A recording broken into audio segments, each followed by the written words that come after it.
Hi, good morning and welcome to our meditation. Today is the 17th of June, and I would like to read in Proverbs chapter 12, verse 3.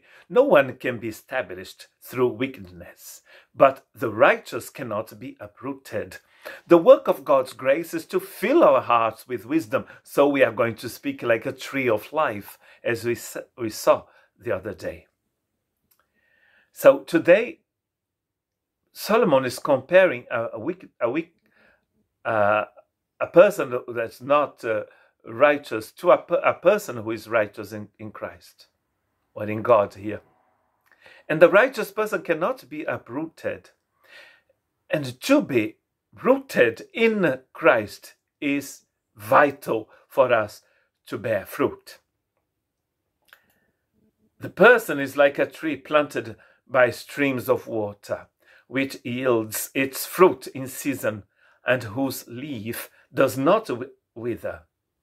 Whatever they do prospers, says Psalm 1:3. And Jeremiah is going to talk about a person who trusts in God, and how that person is compared to the same tree, or to a tree in the same situation as David is saying this Psalm 1 verse 3. And it is Jeremiah chapter 17 verse 7 and 8. But blessed is the one who trusts in the Lord, whose confidence is in him. They will be like a tree planted by the water that sends out its roots by the stream. It does not fear when heat comes. When difficult times will come, when troubles and tribulations will come our way, we will be okay if we are rooted in Christ. The river of living water is Christ. That's where we should be planted, because when difficult times will come, we are not going to fear them. It does not fear when heat comes. Its leaves are always green. It has no worries in a year of drought, and never fails to bear fruit.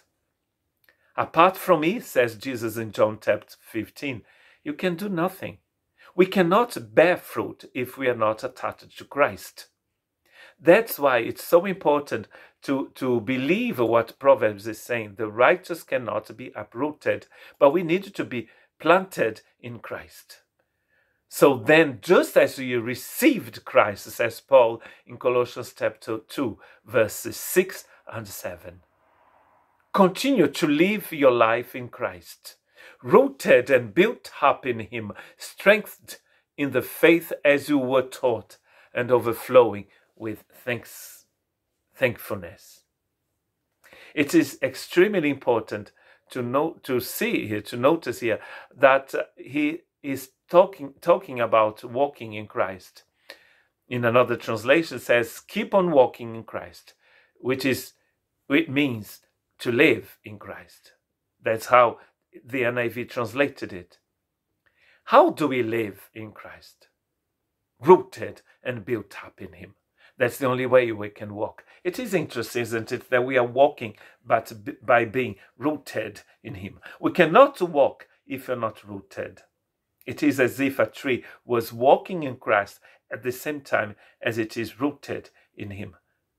We are trees planted in Christ. Once you are planted in Christ, you cannot be uprooted. As Jesus says, no one can take you off my hands. God bless you.